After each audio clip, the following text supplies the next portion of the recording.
Introducción, París, existencialismo y la tesis central. En las calles empedradas del París de posguerra, entre el humo de los cigarrillos y el murmullo incesante de las conversaciones filosóficas, se gestaba una revolución silenciosa.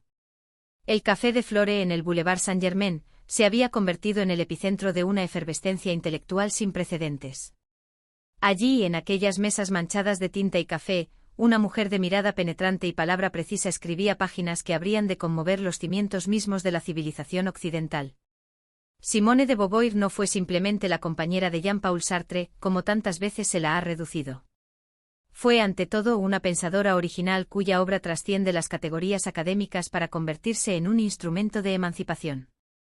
Si Sartre sistematizó el existencialismo como doctrina filosófica, Beauvoir lo transformó en una ética vivida, en un método para examinar las estructuras más profundas de la opresión humana. París, en aquellos años que siguieron a la liberación, era una ciudad de contrastes violentos. Las heridas de la ocupación nazi aún sangraban en la memoria colectiva, mientras que la esperanza de reconstrucción convivía con el horror de Hiroshima y los primeros vientos fríos de la Guerra Fría. En ese contexto de incertidumbre radical, el existencialismo no era meramente una moda intelectual, era una respuesta urgente a la pregunta de cómo vivir cuando todos los valores tradicionales habían sido pulverizados por la barbarie. Beauvoir comprendió con una lucidez que aún nos estremece, que la filosofía no podía permanecer en la abstracción. Su genio consistió en aplicar el análisis existencialista a la condición humana concreta, y en particular, a esa mitad de la humanidad que había sido sistemáticamente relegada al silencio, las mujeres. Cuando en 1949 publicó El segundo sexo, no solo escribió un tratado filosófico, lanzó una pregunta que resonaría durante décadas: ¿qué es una mujer? Esta pregunta aparentemente simple contenía en su interior una bomba de relojería conceptual. Porque al formularla, Beauvoir desafiaba siglos de naturalización, de supuestas evidencias biológicas, de certezas teológicas y científicas que habían confinado a la mujer en el estrecho espacio de lo otro absoluto. Su respuesta, destilada en aquella frase que habría de convertirse en el lema de generaciones enteras de feministas, era tan sencilla como devastadora: no se nace mujer, se llega a serlo.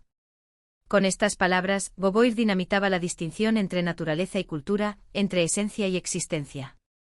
Afirmaba que la feminidad no era un dato biológico inmutable, sino una construcción social, histórica, política.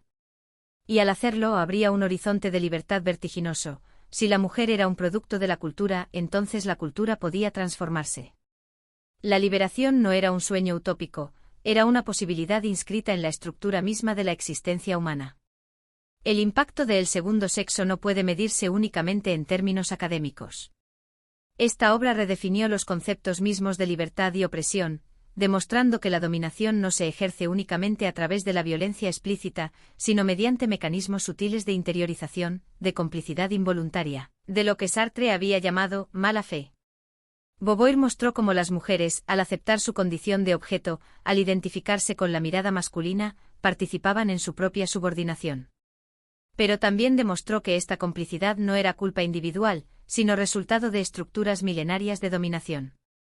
La tesis central que atraviesa la vida y la obra de Simone de Beauvoir puede formularse así: la condición humana es inseparable de la libertad, pero esta libertad solo puede ejercerse plenamente cuando se reconocen y se destruyen las estructuras de opresión que la niegan. Para Beauvoir, no hay liberación individual sin liberación colectiva, no hay ética sin compromiso político, no hay pensamiento abstracto que no deba confrontarse con la materialidad de la existencia concreta. En las páginas que siguen, recorreremos el itinerario de esta mujer extraordinaria. Desde su infancia burguesa en el París de principios del siglo XX, pasando por su formación filosófica rigurosa, su relación compleja y fascinante con Sartre, hasta la gestación de sus obras mayores y su impacto duradero en el pensamiento contemporáneo. Veremos cómo su vida fue un laboratorio de su filosofía, cómo cada decisión personal estaba impregnada de significado ético y político. Pero sobre todo intentaremos comprender por qué, más de 7 décadas después de la publicación de El segundo sexo, sus preguntas siguen interpelándonos con la misma urgencia. ¿Por qué su análisis de la alteridad, de la construcción del otro, sigue siendo indispensable para entender no solo la opresión de las mujeres, sino todas las formas de dominación que estructuran nuestras sociedades? ¿Por qué Simone de Beauvoir no es solo una figura histórica, sino una voz viva que nos convoca a repensar, una y otra vez, el significado profundo de la libertad humana? Orígenes y la gestación de una intelectual. Simone Lucie Ernestine Marie Bertrand de Beauvoir nació el 9 de enero de 1908 en el Boulevard du Montparnasse, en el corazón del París burgués. Su llegada al mundo coincidió con el apogeo de la Belle Époque, ese periodo de aparente estabilidad y refinamiento cultural que precedió al cataclismo de la Primera Guerra Mundial. Su familia encarnaba los valores y las contradicciones de la burguesía francesa de principios de siglo, cultivada, católica, profundamente convencida de su superioridad moral y social. Su padre, Georges Bertrand de Beauvoir, era abogado, aunque sus verdaderas pasiones eran el teatro amateur y la literatura. Hombre de convicciones conservadoras, creía firmemente en la jerarquía social y en el papel subordinado de las mujeres, pero paradójicamente alimentó en su hija mayor una ambición intelectual que habría de volverse contra todos sus principios. Desde muy temprana edad, George se complacía en exhibir la inteligencia precoz de Simone, presentándola ante sus amigos como su pequeño filósofo, sin comprender que estaba sembrando las semillas de una rebelión que transformaría su mundo. Su madre, Françoise Brasseur, provenía de una familia de banqueros católicos y encarnaba la piedad conventual y la sumisión femenina que caracterizaban a las mujeres de su clase. Educada en conventos, Françoise transmitió a sus hijas una religiosidad fervorosa, aunque en Simone esta fe no arraigó de la manera esperada. Ya a los 14 años, la adolescente experimentó lo que ella misma describiría como una pérdida súbita y definitiva de la fe religiosa, un acontecimiento que marcaría profundamente su desarrollo intelectual. Esta ruptura con el catolicismo no fue un mero episodio de rebeldía juvenil. Representó, en cambio, el primer gran acto de libertad de Beauvoir, su primera negación radical de la autoridad impuesta. Años más tarde, en sus memorias, escribiría que descubrir que Dios no existía fue como despertar de un largo sueño. Sin la red de seguridad que ofrecía la religión, sin la promesa de una vida eterna que compensara las injusticias terrenales, Simone se encontró frente al abismo de la responsabilidad absoluta. Si no había ningún orden divino que justificara la existencia, entonces cada individuo debía crear su propio significado, asumir plenamente las consecuencias de sus actos. La Primera Guerra Mundial trastocó violentamente la estabilidad de la familia Beauvoir. La fortuna familiar, nunca tan sólida como pretendían las apariencias, se desintegró en el torbellino económico de la posguerra. George perdió la mayor parte de su capital y la familia se vio obligada a mudarse a un apartamento más modesto. Para Simone, esta caída social resultó paradójicamente liberadora. La pobreza relativa la eximió de las expectativas que pesaban sobre las jóvenes burguesas de su generación, el matrimonio ventajoso, la vida social ociosa, la maternidad como único horizonte. En lugar de convertirse en ornamento de salón, Simone pudo dedicarse a los estudios con una intensidad que escandalizaba a su entorno. Ingresó en el Instituto Católico de París y luego en el prestigioso Instituto Sainte-Marie de Neuilly, donde destacó por su voracidad intelectual. Leía compulsivamente, literatura francesa, filosofía alemana, novelas rusas. En su adolescencia descubrió a Dostoyevski, cuyas exploraciones psicológicas de la libertad y la responsabilidad la fascinaron, leyó a Kant y a Schopenhauer, aunque aún no comprendía completamente sus sistemas filosóficos. Pero fue su encuentro con la filosofía existencialista en ciernes lo que determinaría su destino intelectual. A los 18 años, mientras preparaba su ingreso a la Sorbona, Simone descubrió a Henry Bergson y su concepto de duración, de tiempo vivido frente al tiempo medido. Esta idea de que la conciencia no era una sustancia fija, sino un flujo continuo, un devenir perpetuo, resonó profundamente en su espíritu. Si la conciencia era movimiento, entonces ninguna identidad era definitiva, ningún destino estaba escrito de antemano. En 1926, Simone ingresó a la Sorbona para estudiar filosofía, una elección extraordinaria para una mujer en aquella época. Las aulas universitarias eran territorio casi exclusivamente masculino, y las pocas mujeres que se aventuraban en ellas debían enfrentar no solo la dificultad de los estudios, sino el desprecio apenas velado de profesores y compañeros. Pero Beauvoir no se dejó intimidar. Asistía a las clases con una concentración feroz, tomaba notas meticulosas, participaba en los debates con una lucidez que obligaba a sus condiscípulos a tomarla en serio. Durante sus años en la Sorbona, Simone forjó amistades que durarían toda su vida. Conoció a Maurice Merleau-Ponty, el fenomenólogo que habría de convertirse en uno de los pensadores más importantes del siglo XX, a Claude Lévi-Strauss, cuyo estructuralismo antropológico transformaría las ciencias sociales, y, más decisivamente, a René Maheu, conocido como Lama, quien la introdujo en el círculo de estudiantes brillantes que preparaban la agregación de filosofía en la École Normale Supérieure. Fue Maheu quien le habló por primera vez de Jean-Paul Sartre. Le dijo que conocería a un joven filósofo de inteligencia excepcional, de fealdad notable y de ambición desmesurada, que pretendía revolucionar la filosofía francesa. Sartre, 3 años mayor que Beauvoir, se había ganado una reputación legendaria entre sus compañeros de la École Normale. Era el líder indiscutible de un grupo de estudiantes iconoclastas que se burlaban de la filosofía académica tradicional y buscaban forjar un nuevo pensamiento, enraizado en la experiencia vivida. El encuentro entre Simone de Beauvoir y Jean-Paul Sartre en el verano de 1929 fue, sin exageración, uno de los acontecimientos intelectuales más significativos del siglo XX. Ambos preparaban la agregación de filosofía, el examen más prestigioso y exigente del sistema educativo francés. Durante semanas estudiaron juntos, discutieron apasionadamente sobre Leibniz y Spinoza, sobre Kant y Hegel, sobre la naturaleza de la conciencia y los fundamentos de la moral. Sartre quedó inmediatamente impresionado por la inteligencia de Beauvoir. En un ambiente académico donde las mujeres eran sistemáticamente subestimadas, él la trató como una igual intelectual, como una interlocutora capaz de comprender y criticar sus ideas más complejas. Pero lo que más sorprendió a Sartre fue descubrir que Beauvoir no era simplemente una brillante estudiante que reproducía el pensamiento ajeno, era una pensadora original con intuiciones filosóficas propias. En las conversaciones que mantuvieron durante aquel verano memorable, perfilaron juntos lo que se convertiría en el núcleo del existencialismo francés. Discutieron la obra de Husserl y su fenomenología, que acababa de traducirse al francés. Exploraron las implicaciones de la noción de intencionalidad de la conciencia, esa idea de que toda conciencia es siempre conciencia de algo, que no existe el yo como sustancia cerrada, sino solo como relación perpetua con el mundo. Debatieron sobre Heidegger y su análisis del Dasein, del ser ahí, del hombre como ese ente peculiar que se caracteriza por preguntarse acerca de su propio ser. Pero más allá de las discusiones filosóficas, Sartre y Beauvoir establecieron un pacto que escandalizaría a sus contemporáneos y que sigue fascinando a historiadores y biógrafos. Decidieron construir una relación que no se sometiera a las convenciones burguesas del matrimonio y la fidelidad exclusiva. Sartre le propuso lo que llamó un amor necesario, una alianza intelectual y afectiva fundamental, que no excluiría otros amores contingentes.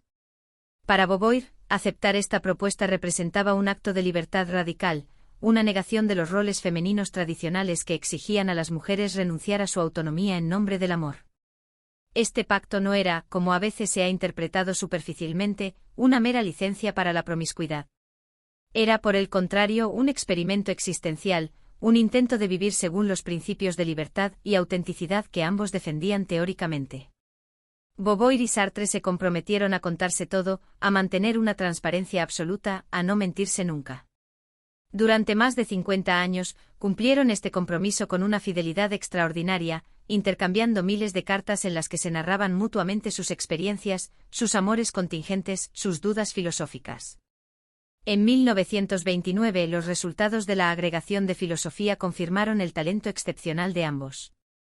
Sartre obtuvo el primer lugar, Beauvoir el segundo. Tenía entonces 21 años y se convertía en la mujer más joven en obtener la agregación de filosofía en Francia. Sin embargo, algunos miembros del jurado dejaron entrever que, de no haber sido por su condición femenina, habría merecido el primer puesto. Beauvoir nunca manifestó resentimiento por este segundo lugar, por el contrario, lo vivió como una liberación. Ya no tendría que demostrar nada a nadie, su competencia intelectual estaba establecida de manera irrefutable. Los años siguientes los dedicó a la enseñanza. Fue profesora de filosofía en diversos liceos, primero en Marsella, luego en Rouen, finalmente en París. La enseñanza, lejos de ser una carga, fue para ella un laboratorio donde poner a prueba sus ideas filosóficas. En las aulas, frente a adolescentes que a menudo no comprendían la importancia de las preguntas que se les planteaban, Beauvoir aprendió a comunicar conceptos complejos con claridad, a hacer que la filosofía descendiera de las alturas de la abstracción para iluminar problemas concretos de la existencia. Durante esta década de formación, Beauvoir comenzó también a escribir. Sus primeros intentos fueron ficticios, novelas y relatos donde exploraba temas que la obsesionaban, la búsqueda de la autenticidad, el conflicto entre libertad y responsabilidad, la soledad esencial del ser humano. Escribía con disciplina férrea, levantándose cada mañana a las 6 para trabajar en sus manuscritos antes de ir a enseñar. Sartre leía todo lo que escribía, criticaba sin piedad, señalaba debilidades estructurales o momentos de sentimentalismo. Su primera novela, La invitada, publicada en 1943 en plena ocupación nazi, ya contenía los temas filosóficos que desarrollaría más tarde en sus ensayos. Basada en un episodio real de su vida, un triángulo amoroso entre ella, Sartre y una de sus antiguas alumnas, la novela exploraba la imposibilidad de la transparencia absoluta entre las conciencias, el abismo infranqueable que separa a cada individuo. El final de la obra, en que la protagonista mata a su rival, era una metáfora violenta de la tesis hegeliana sobre el conflicto fundamental entre las conciencias. Pero fue durante los años de la ocupación alemana cuando Beauvoir experimentó la transformación más profunda. La guerra no era ya un acontecimiento histórico abstracto, sino una realidad brutal que invadía cada aspecto de la existencia cotidiana. El París ocupado era una ciudad de miedo y escasez, donde cada acto aparentemente trivial, comprar comida, circular por las calles, encontrarse con amigos, estaba cargado de significado moral y político. Beauvoir y Sartre participaron, aunque de manera marginal, en la resistencia. Formaron parte del grupo Socialismo y Libertad, una red intelectual que publicaba textos clandestinos contra la ocupación. El riesgo era considerable, muchos de sus amigos fueron arrestados, torturados, deportados. Esta experiencia directa de la opresión, de la reducción de seres humanos a la condición de objetos por un poder totalitario, dejó una marca indeleble en su pensamiento. Cuando París fue liberado en agosto de 1944, Beauvoir tenía 36 años y había acumulado una experiencia existencial que pocos intelectuales de su generación podían igualar. Había vivido la caída de su clase social, la ruptura con la religión, la elección de una vida intelectual contra todas las convenciones, una relación amorosa que desafiaba las normas burguesas, y finalmente, la prueba terrible de la guerra y la ocupación. Todos estos elementos confluirían en la gestación de su obra filosófica madura. La mujer que se sentaba cada mañana en el café de Flore, rodeada del humo de los cigarrillos gauloises, escribiendo sin pausa en sus cuadernos escolares, ya no era la joven burguesa que había partido de la seguridad familiar. Era una pensadora que había pagado el precio existencial de su libertad, que había asumido plenamente la responsabilidad de su existencia y que estaba lista para formular las preguntas más radicales sobre la condición humana. El núcleo del pensamiento, el existencialismo ético. Si el existencialismo de Sartre se articulaba principalmente como una ontología, una reflexión sobre el ser y la nada, sobre la estructura de la conciencia, el existencialismo de Beauvoir tomó desde el principio un giro decididamente ético. Para ella, la pregunta fundamental no era tanto ¿qué es el ser? Como ¿cómo debo vivir?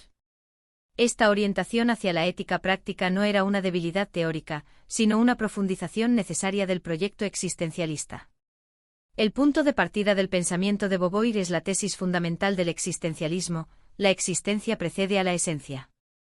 Esta fórmula, popularizada por Sartre en su conferencia El existencialismo es un humanismo, de 1945, significa que el ser humano no tiene una naturaleza predeterminada, una esencia fija que defina lo que debe ser.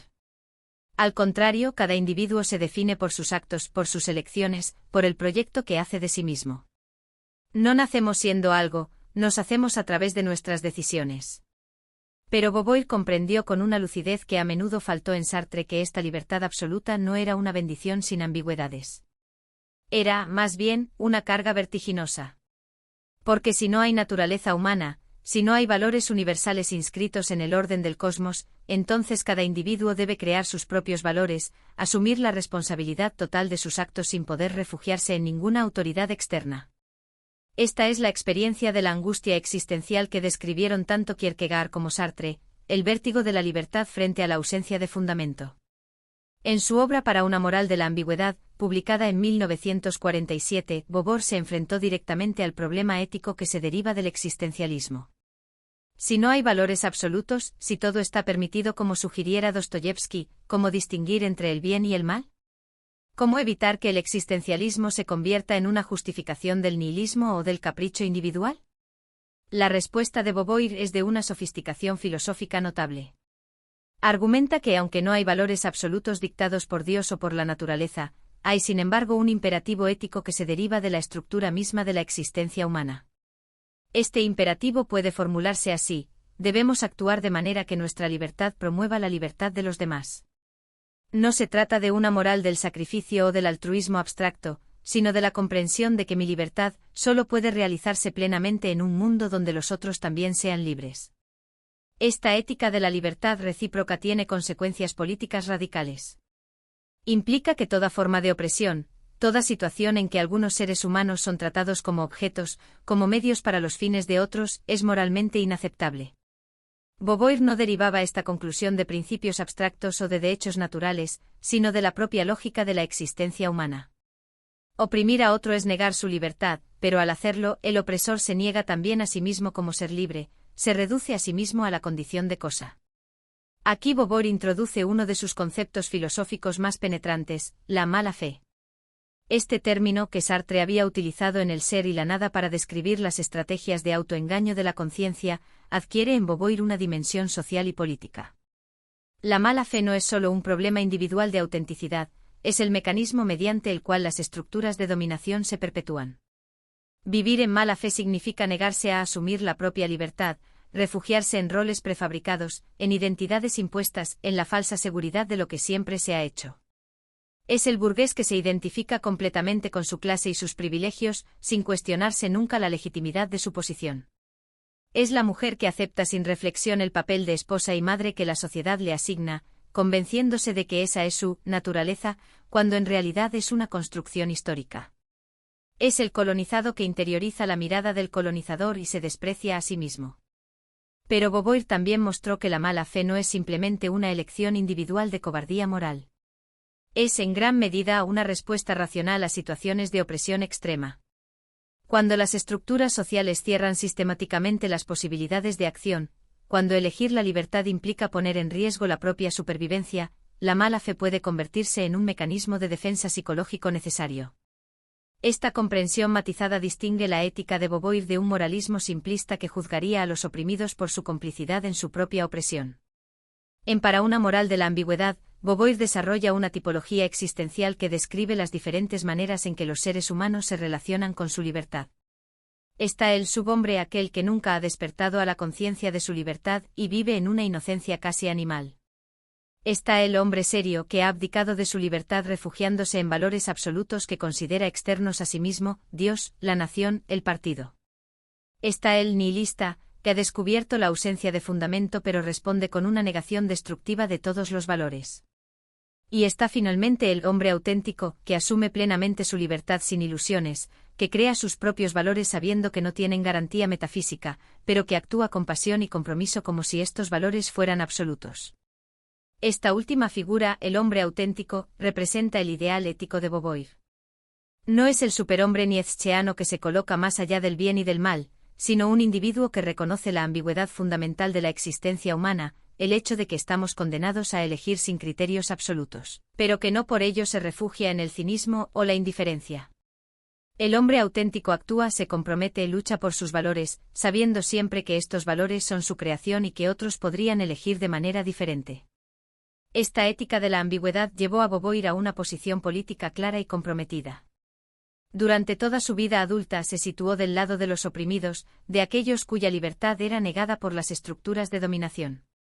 Apoyó la descolonización de Argelia, denunciando la brutalidad del colonialismo francés y el uso de la tortura por el ejército. Militó por el derecho al aborto cuando este era todavía un crimen castigado con prisión en Francia. Defendió a escritores y artistas perseguidos por regímenes totalitarios. Pero su compromiso político no era ciego. Beauvoir mantuvo siempre una distancia crítica respecto a las ideologías revolucionarias de su tiempo. Aunque simpatizaba con el marxismo y reconocía la validez de su análisis de la explotación económica, criticó la tendencia del pensamiento marxista ortodoxo a reducir todas las formas de opresión a la lucha de clases. Para ella, la opresión de las mujeres, por ejemplo, no podía explicarse únicamente en términos económicos, tenía raíces antropológicas más profundas que requerían un análisis específico. Esta independencia intelectual le costó cara. Los comunistas ortodoxos la acusaban de ser una pequeñoburguesa que traicionaba la causa de la revolución proletaria al insistir en la importancia de la liberación individual y de las luchas específicas como el feminismo. Los conservadores, por su parte, la denunciaban como una corruptora de la juventud, una nihilista que socavaba los fundamentos de la moral tradicional. Beauvoir respondió a estas críticas con una coherencia admirable. En su obra filosófica como en su vida personal, demostró que la libertad existencial no era incompatible con el compromiso político. Al contrario, era su fundamento necesario. Solo quien asume plenamente su libertad, solo quien se niega a refugiarse en la mala fe de las identidades impuestas, puede luchar verdaderamente contra la opresión. Porque la lucha contra la opresión no puede ser la imposición de un nuevo orden dogmático, debe ser la creación de condiciones sociales que permitan a cada individuo realizarse como ser libre. La concepción de Beauvoir sobre la responsabilidad es particularmente iluminadora. En el pensamiento existencialista, la responsabilidad no es un concepto jurídico o moral tradicional que implique culpa o castigo. Es más bien el reconocimiento de que somos los autores de nuestros actos, que no podemos atribuir nuestras decisiones a causas externas, a Dios, a la naturaleza, a la sociedad. Esta responsabilidad es absoluta e inalienable, no podemos delegarla ni compartirla. Pero esta responsabilidad individual no anula la responsabilidad colectiva. Beauvoir insistió en que vivimos en situaciones históricas concretas que no hemos elegido, que heredamos estructuras de dominación que condicionan profundamente nuestras posibilidades de acción. Un niño que nace en la pobreza extrema no es responsable de su situación, aunque será responsable de cómo responda a ella una vez que adquiera conciencia de su libertad. Esta dialéctica entre libertad y situación, entre la responsabilidad individual y las determinaciones sociales, es uno de los aportes más importantes de Beauvoir a la filosofía existencialista. Corrige el individualismo abstracto que a veces caracterizó el pensamiento de Sartre, sin caer por ello en un determinismo sociológico que negaría la libertad humana. Somos libres, pero nuestra libertad se ejerce siempre desde una situación concreta, en un contexto histórico y social que no hemos elegido pero que podemos, mediante nuestra acción, transformar. En su vida personal, Beauvoir fue un ejemplo viviente de esta ética de la autenticidad y el compromiso. Su relación con Sartre, tan incomprensible para muchos de sus contemporáneos, era la encarnación de su filosofía. Negándose al matrimonio y a la convivencia permanente, ambos preservaban su independencia individual mientras mantenían un vínculo intelectual y afectivo profundo. Sus amores contingentes no eran traiciones mutuas, sino afirmaciones de libertad, reconocimientos de que ninguna relación humana puede ser total, que siempre permanecemos irreductiblemente separados el uno del otro. Esta concepción de la libertad en las relaciones humanas escandalizó profundamente a la opinión pública francesa cuando, años más tarde, se hicieron públicas las cartas que Beauvoir y Sartre intercambiaron durante décadas. En esas cartas, ambos se narraban con una franqueza brutal sus aventuras amorosas, sus seducciones, sus decepciones. Para muchos, esto era la prueba de un cinismo inmoral. Para Beauvoir, era la realización práctica del ideal de transparencia y libertad que defendían teóricamente. Sin embargo, sería ingenuo idealizar esta relación sin reconocer sus aspectos problemáticos.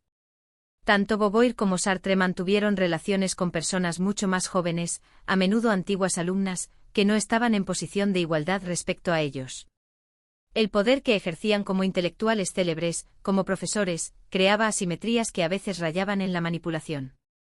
Beauvoir misma reconoció en su vejez que algunas de estas relaciones habían causado sufrimiento innecesario, que la aplicación demasiado rígida de sus principios filosóficos había ignorado la vulnerabilidad emocional de las personas reales. Esta autocrítica tardía muestra la honestidad intelectual de Beauvoir. No se refugió nunca en la justificación fácil de sus actos mediante sus teorías filosóficas. Fue capaz de reconocer que la vida es más compleja que cualquier sistema ético, que la aplicación de principios abstractos a situaciones concretas siempre implica ambigüedad, contradicción, la posibilidad del error. En este sentido, su filosofía era verdaderamente una moral de la ambigüedad. No ofrecía recetas ni certezas, no prometía soluciones definitivas a los dilemas éticos.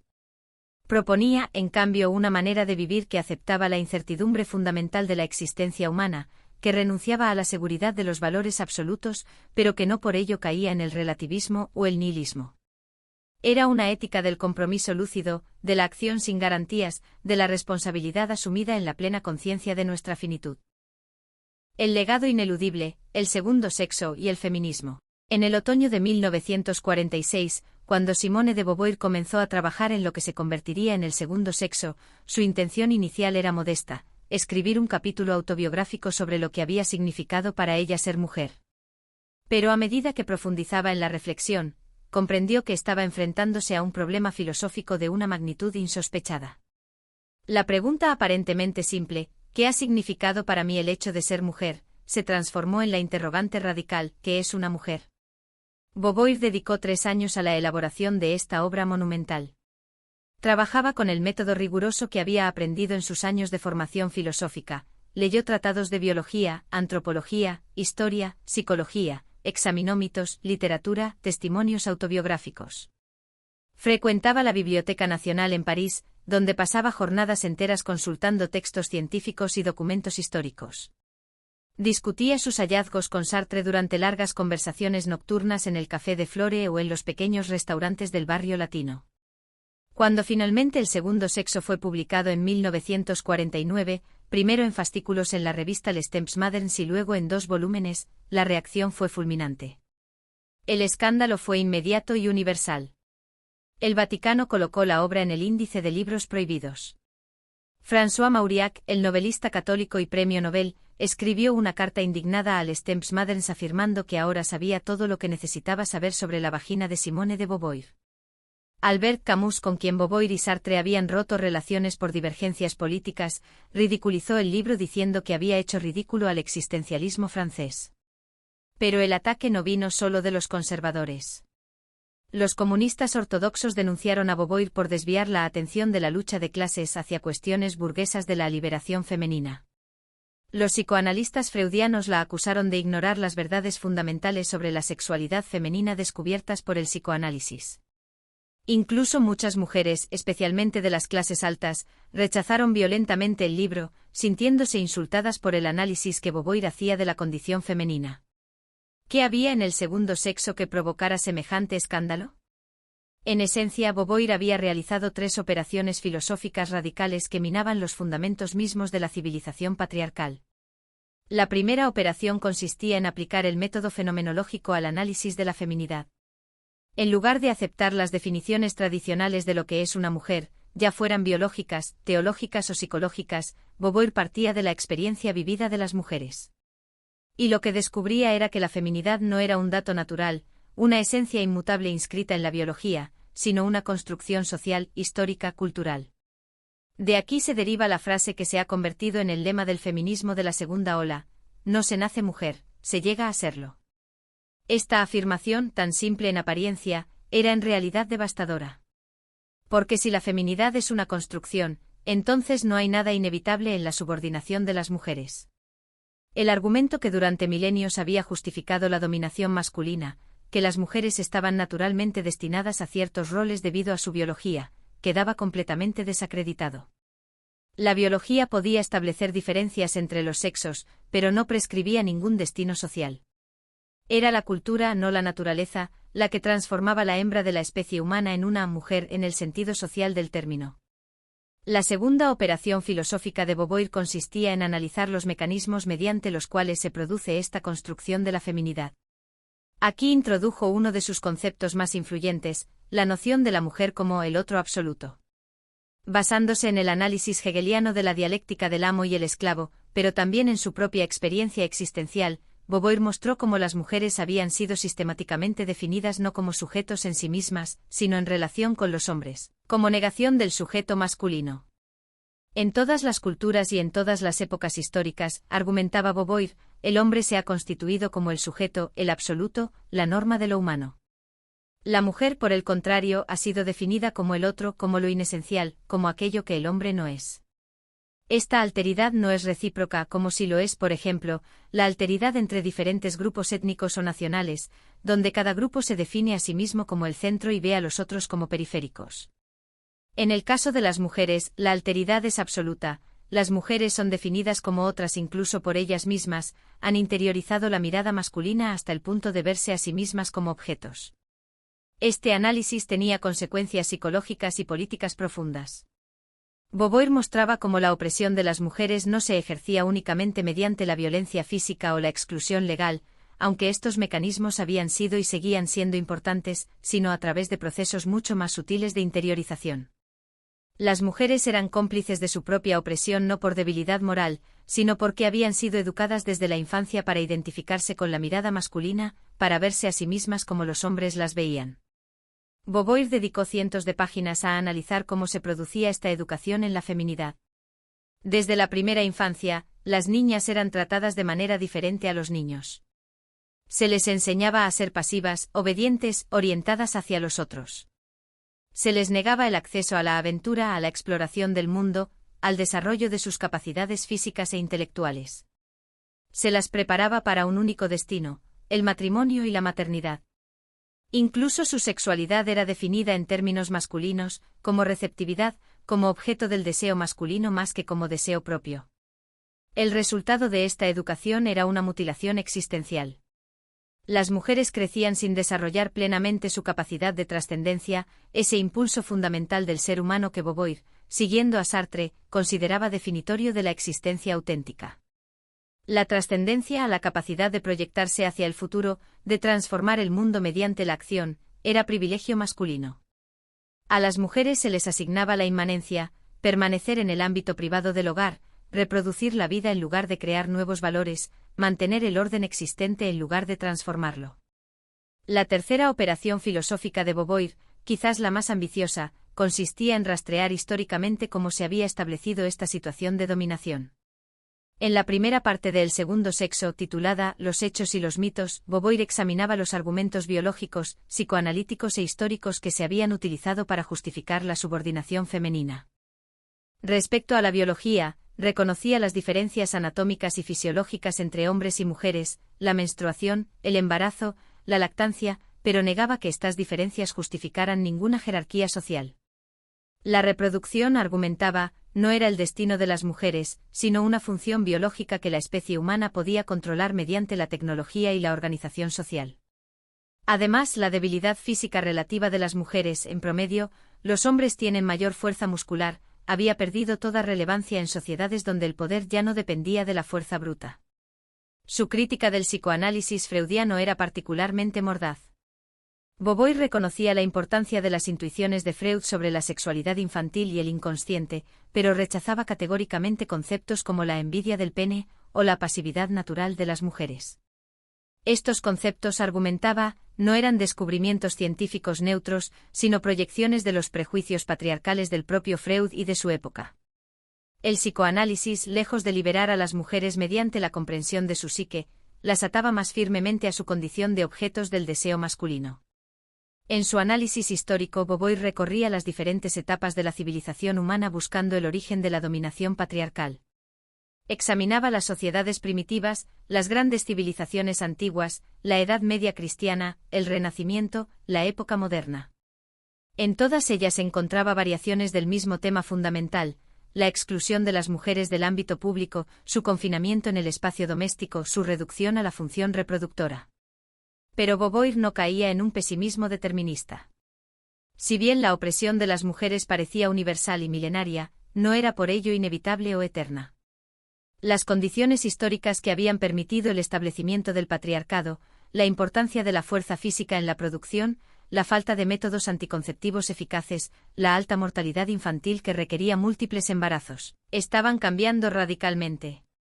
La industrialización, el desarrollo de la medicina, el control de la natalidad, todos estos factores creaban, por primera vez en la historia humana, las condiciones materiales para la verdadera igualdad entre hombres y mujeres.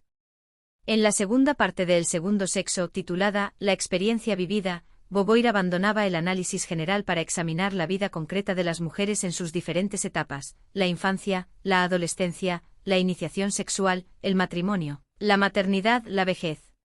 Estos capítulos, escritos con una mezcla de rigor filosófico y empatía literaria, siguen siendo hoy día de una actualidad estremecedora. Beauvoir describía con una franqueza sin precedentes las experiencias que la literatura y la filosofía tradicionales habían ignorado o mistificado. Hablaba de la menstruación no como una maldición, o como un signo de la conexión especial de las mujeres con la naturaleza, sino como una realidad fisiológica que las sociedades habían rodeado de tabúes vergonzantes. Analizaba la iniciación sexual de las jóvenes, a menudo traumática, en la que muchas eran tratadas como objetos pasivos del deseo masculino sin que nadie se preocupara por su propio placer. Desmitificaba la maternidad, mostrando que lejos de ser la realización suprema de la feminidad, era para muchas mujeres una carga pesada, a veces resentida, que las ataba a una vida de sacrificio sin reconocimiento. Particularmente devastadora era su crítica del matrimonio tradicional. Beauvoir lo describía como una institución que convertía a las mujeres en parásitos económicos y prisioneras emocionales. La esposa burguesa, sostenía, vivía una existencia de inautenticidad radical, su vida entera estaba orientada hacia su marido, sus hijos, sus obligaciones domésticas. No tenía proyecto propio, no era sujeto de su existencia, sino objeto en el proyecto de otros. Y lo más trágico era que esta alienación se presentaba como realización, como el destino natural de las mujeres. Pero el segundo sexo no era solo un diagnóstico de la opresión, era también un llamado a la liberación. En las páginas finales, Beauvoir esbozaba el camino hacia la emancipación. Esta liberación no podría conseguirse mediante reformas superficiales o concesiones paternalistas. Requería una transformación radical de las estructuras sociales, económicas y culturales. Las mujeres debían conquistar la independencia económica mediante el acceso al trabajo remunerado, pero esto no era suficiente. También debían liberarse del destino biológico mediante el control de la reproducción. Y más fundamentalmente aún, debían transformar su propia conciencia, dejar de verse a sí mismas con los ojos del patriarcado, reconocerse como sujetos plenos de su existencia. Esta última tarea era quizás la más difícil. Porque siglos de opresión habían producido no solo estructuras externas de dominación, sino también estructuras internas de complicidad. Las mujeres debían desaprender todo lo que les habían enseñado sobre sí mismas, liberarse de la interiorización de la mirada masculina. Este era un trabajo de autoconciencia colectiva que solo estaba comenzando. La recepción hostil inicial del segundo sexo no impidió que la obra tuviera un impacto profundo y duradero. En la década de 1960, cuando la segunda ola del feminismo emergió en Estados Unidos y Europa, el segundo sexo se convirtió en su texto fundacional. Feministas como Betty Friedan, Kate Millett, Shulamit Firestone reconocían explícitamente su deuda con Beauvoir. Su análisis de la construcción social del género, su denuncia de los mitos sobre la feminidad, su llamado a la liberación colectiva, todas estas ideas se convirtieron en el vocabulario común del movimiento feminista. Pero el impacto de Beauvoir trascendió el feminismo. Su concepto de la alteridad, de la construcción del otro, se reveló aplicable a otras formas de dominación. Los teóricos poscoloniales como Frantz Fanon y Edward Said utilizarían conceptos similares para analizar la construcción del colonizado como otro del colonizador. Los movimientos de derechos civiles reconocerían en el análisis de Beauvoir una herramienta para comprender la racialización y la exclusión. En su vida personal, Beauvoir pagó un precio por su audacia intelectual. Fue objeto de ataques misóginos brutales durante décadas. Se la acusó de resentimiento personal contra los hombres, de frigidez, de envidia fálica. Estas acusaciones revelaban precisamente lo que Beauvoir había diagnosticado, la incapacidad del patriarcado para tolerar que una mujer se erigiera en juez de la condición masculina, que invirtiera la mirada y analizara a los hombres como ellos habían analizado a las mujeres durante milenios.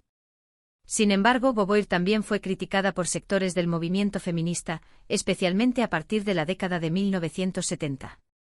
Algunas feministas radicales la acusaban de no haber roto suficientemente con el pensamiento masculino, de haber permanecido prisionera de las categorías existencialistas elaboradas por Sartre. Otras le reprochaban su aparente desprecio por la maternidad y su sobrevaloración del trabajo y la vida intelectual, actividades tradicionalmente masculinas. Las feministas de la diferencia argumentaban que Beauvoir, al rechazar toda esencia femenina, había negado la posibilidad de una cultura y una ética específicamente femeninas que pudieran ser fuente de valor y no solo de opresión. Estas críticas no carecían de fundamento. El segundo sexo era en algunos aspectos un producto de su tiempo, marcado por los prejuicios de la Francia burguesa de mediados del siglo XX. El tratamiento que Beauvoir daba a la lesbianidad, por ejemplo, aunque para su época era notablemente abierto, hoy nos parece insuficiente, incluso problemático. Su análisis de la maternidad, aunque desmitificador, quizás no reconocía suficientemente las posibilidades de realización y poder que algunas mujeres encuentran en ella. Pero estos límites no invalidan el logro monumental del segundo sexo. Lo que Beauvoir consiguió fue nada menos que fundar el feminismo como proyecto filosófico riguroso. Antes de ella había habido protestas contra la opresión de las mujeres, reivindicaciones de derechos políticos, críticas literarias del patriarcado. Pero Beauvoir fue la primera en realizar un análisis sistemático, filosóficamente fundamentado, de las raíces ontológicas de la dominación masculina. Mostró que la opresión de las mujeres no era un asunto secundario, una injusticia entre otras, sino una estructura fundamental de la civilización humana que tocaba las cuestiones más profundas de la existencia, la libertad, la identidad. Y más allá del feminismo, el legado de Beauvoir reside en su compromiso incansable con la causa de la libertad humana en todas sus dimensiones. Durante las décadas siguientes a la publicación de El segundo sexo, Beauvoir continuó siendo una voz crítica influyente.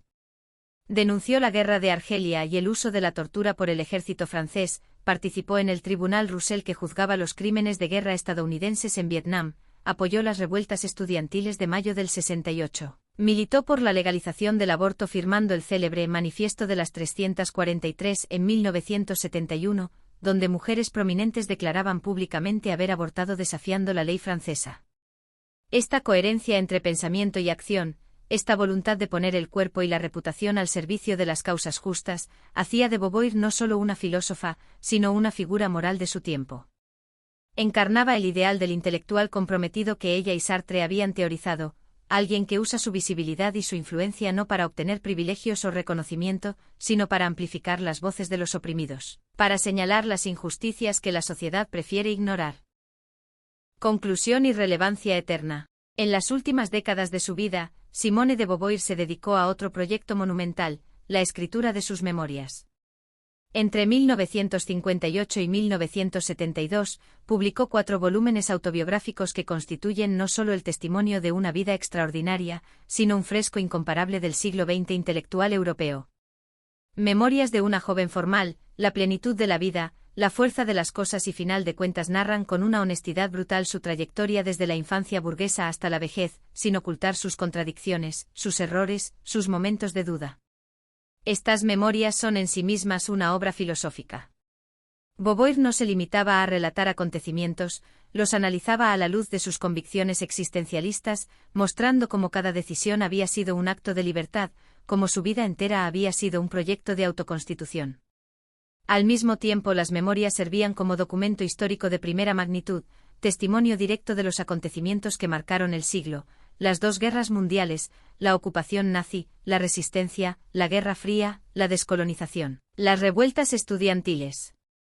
Cuando Jean-Paul Sartre murió en abril de 1980, Simone de Beauvoir experimentó el golpe más devastador de su vida.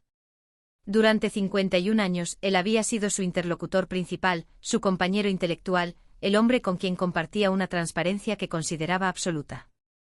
Su muerte dejó un vacío que ninguna filosofía podía llenar.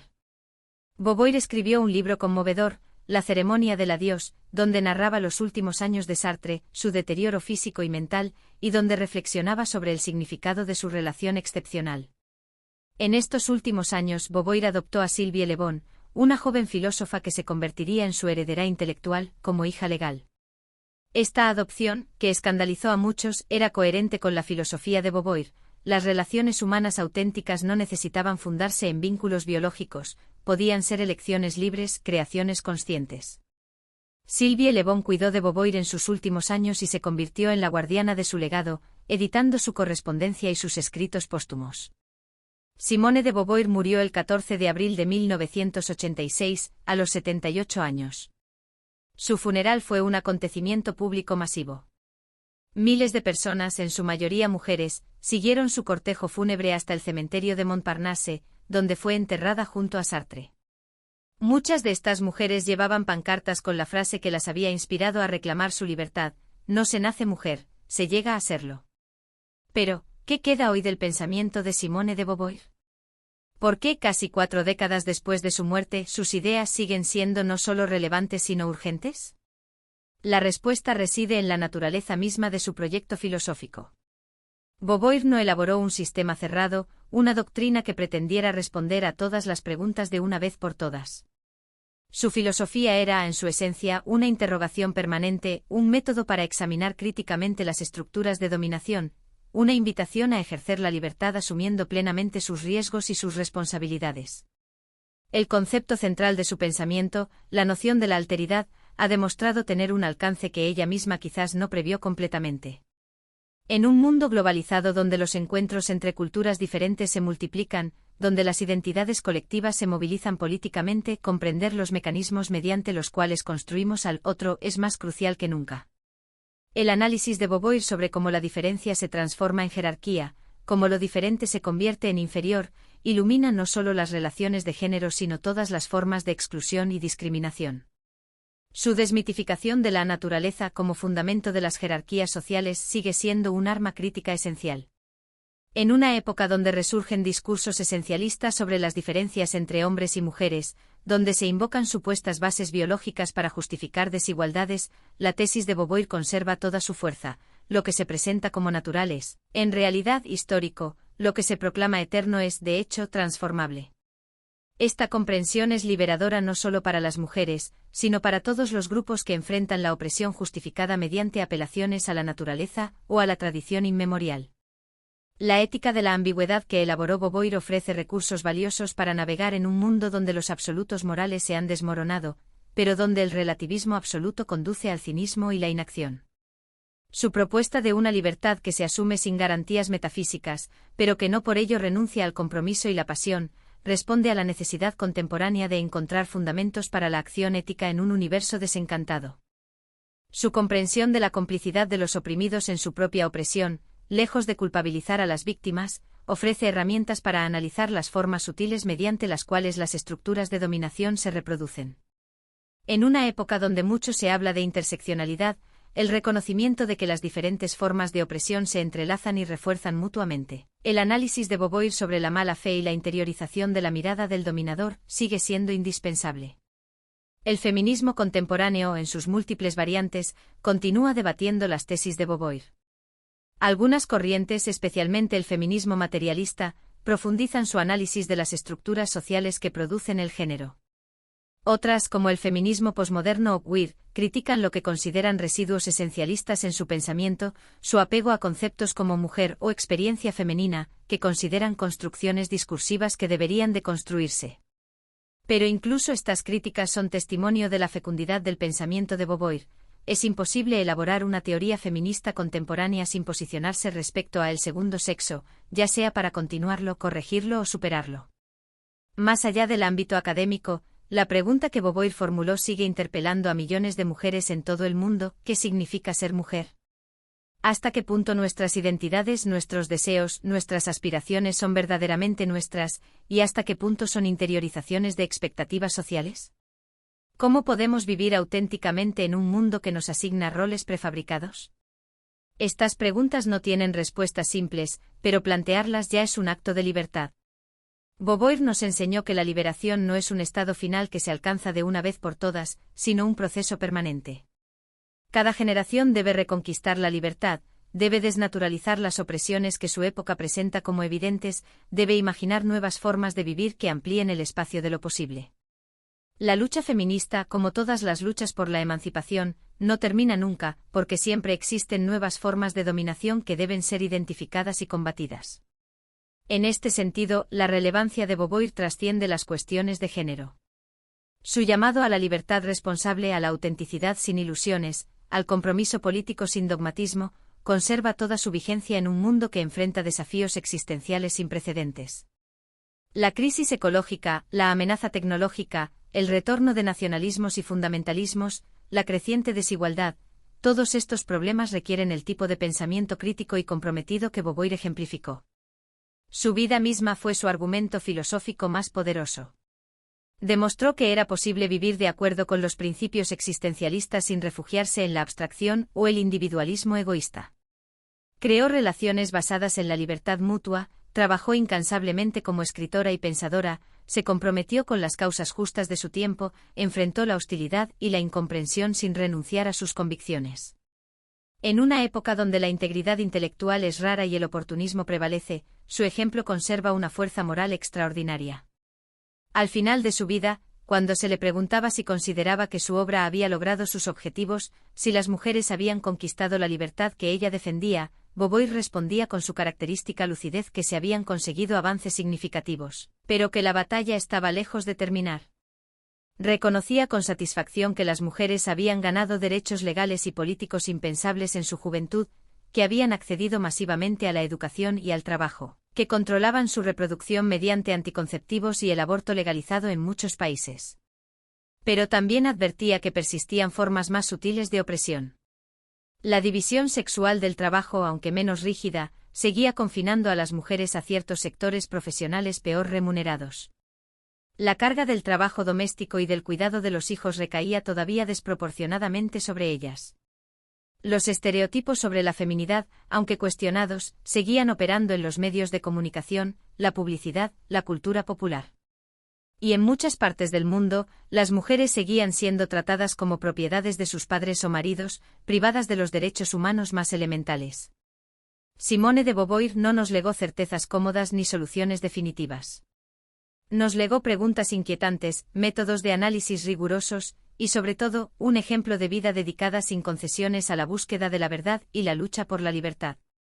Su obra es un recordatorio permanente de que la filosofía no es un ejercicio académico desencarnado, sino una herramienta para comprender y transformar el mundo. En nuestro tiempo, cuando tantas conquistas que parecían irreversibles están siendo cuestionadas, cuando resurgen discursos que pretenden devolver a las mujeres al ámbito doméstico invocando la biología o la tradición, cuando la libertad sexual y reproductiva es atacada en nombre de valores religiosos, el pensamiento de Beauvoir adquiere una urgencia renovada. Nos recuerda que ningún derecho está garantizado para siempre, que la libertad debe defenderse constantemente, que cada generación debe asumir la responsabilidad de continuar la lucha emancipatoria. Y más profundamente aún, Beauvoir nos interpela sobre el sentido mismo de nuestra existencia. En un universo sin Dios, sin esencias inmutables, sin destinos prefijados, ¿qué significa vivir humanamente? Su respuesta resuena con una claridad inquebrantable: significa asumir plenamente nuestra libertad, crear nuestros propios valores sabiendo que no tienen garantía trascendente, actuar comprometidamente en favor de un mundo donde todos puedan ejercer su libertad. Significa rechazar la tentación de la mala fe, de refugiarnos en roles cómodos o identidades impuestas. Significa reconocer que nuestra humanidad no nos es dada, sino que debemos conquistarla mediante nuestras decisiones, nuestras acciones, nuestra capacidad de trascender lo dado hacia lo posible.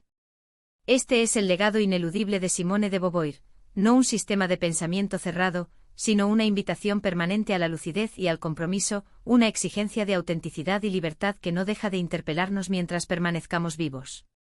En las palabras que escribió al final de Para una moral de la ambigüedad, el hombre solo es hombre en la medida en que se compromete con su proyecto y se pierde en él, solo existe en tanto se realiza, no es pues, sino el conjunto de sus actos, nada más que su vida. Esta verdad existencial, formulada con la precisión de quien la vivió sin concesiones, permanece como su testamento filosófico, como su llamado eterno a que cada uno de nosotros asuma la tarea vertiginosa y magnífica de inventar su propia humanidad.